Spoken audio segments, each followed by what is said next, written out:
Amen, guys. So this is the price of being heavily anointed. Amen and amen. So you are waging war. You must understand this one thing. God has placed a calling on his chosen. Who are the chosen? They are the people who have decided to obey the will of God the Father, which is to worship and love his Son with all of their hearts. Now, as a reward, a gift of calling is placed upon these men and women of God.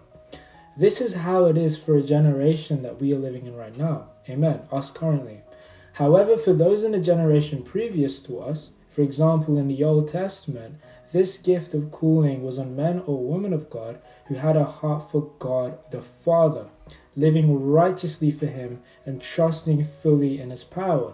Why is this? Because they still hadn't received Jesus Christ. But there was one true God who's God the Father, who they loved and they served with a passion. So now we're going to talk about you. Because you've chosen to obey God, you are now waging a serious war on the kingdom of darkness.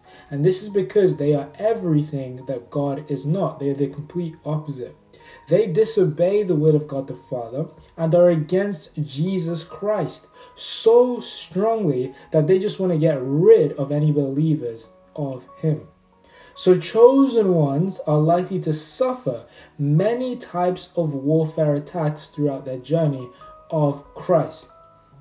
This warfare will come either as an attack of lust, an attack potentially on the mind, or other sorts of things. And this can cause believers to doubt themselves or fall into sin or temptation on their journey. The enemy is going to do whatever it takes for you to walk away from your calling. We must be aware, guys. We must not fall into the trap.